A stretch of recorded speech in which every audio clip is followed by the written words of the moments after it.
And good morning sa inyong lahat mga ka-mister ko. At ito, gawan natin ng short video lang yung mga paghahanda po namin dito sa gilid po ng aming mga ginawang kalsada. Box culvert, tapos yung reblocking.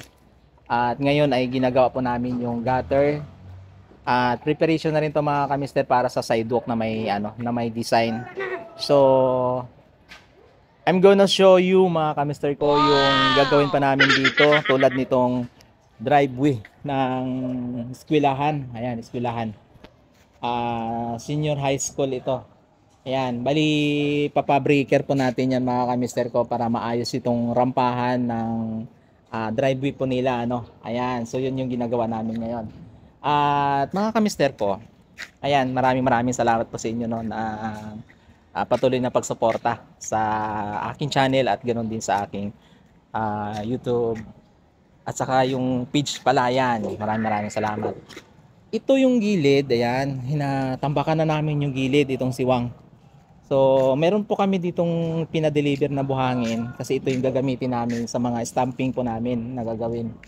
At dito naman na side, si pinakadulo, kung mapansin nyo yung ginagawa namin dito, nakita nyo naman mga ka-mister, yung improvement nitong kalye. So napaka lupit ng mga nangyayari dito, mga buhusan sa ilalim hanggang sa natakpan po natin. At ngayon ang reblocking naman ay nabuhusan natin ng Friday. So okay na siya. Ayan, ngayon mayroon kaming tatakpan dyan yung manhole. Siguro mamaya na namin gagawin yon, pagtatakip, pero tatanggalan muna namin ang mga forma. Ngayon may mga sheet pile kami ditong natira, ginamit ito sa huling buhos namin. So ipapa-pull out na rin namin yan, kasama yon. Yan, pa-pull out na rin namin yan. Ngayon, ito yung sinasabi ko mga ka-mister, yung mga ayusin pa namin dito, itong mga driveway, tapos ito yung gutter, ayan, tapos yung mga outlet nila mga ka-mister ko.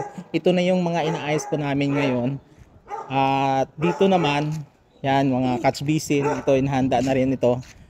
Yan, yun, yung mga driveway na ginagawa. Yan. Si Ming Ming, Ming! Yan. So, ayan, inaayos na rin namin dito mga mister yung mga gutter. So, shout out sa ating mga kasama. Ayan. So, ayan, yung mga kasama natin. Shout out na kayo sa vlog ko.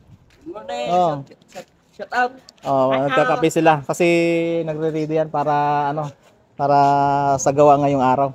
Papa Malo, anong parang thumbnail mo? Operator pala namin. 8 points sa akin.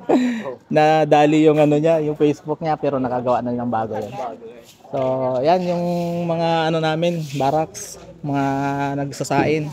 Dito sa pinakadulo mga ka-mister ko, yan, inaayos na rin namin to. Ayan, katambakan, kulang pa mga panambak yan, pero mamaya ayusin na rin yan. Ayan yung mga outlet sa bahay, ayan. Dito naman, ito yung catch basin. Ito yung pinapakita ko sa inyo mga mister, yung ginawa namin dito na pagbubuhos. Ayan, so ilang minuto lang naabutan natin yung pinakabungad nito mula dun sa may mangga kanina. At ngayon nakita nyo naman kung paano na nagawa ito, yung yung kalsada namin at saka yung box.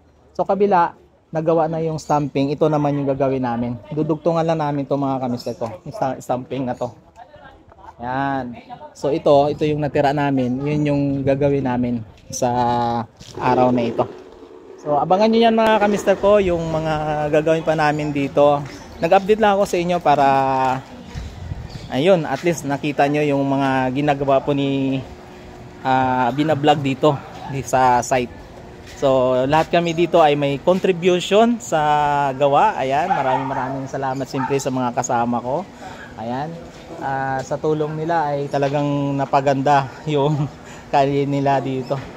So abangan nyo mga kamister yung mga susunod naming site na pupuntahan, kasi siguro itong linggo na to halos magawa na rin ito. So yung pinakita ko sa inyo, mapipinis na rin siguro ito, malalagyan na rin ng stamping tulad nito. Ayan, so nakita nyo lang medyo magulo lang yan ngayon mga kamister ko, pero sigurado itong linggo na to ay makikita nyo yung pagbabago itong kalye nila, itong sidewalk nila. So ayun, maraming salamat sa inyong suporta mga ka-mister ko. Sana patuloy nyo pa ring abangan yung aking mga upload. So maraming salamat sa mga nag-like and share, siyempre sa mga dance natin, kalukuhan. Sana nalibang ko kayo mga ka-mister. Maraming salamat. See you sa next vlog po natin. I love you all.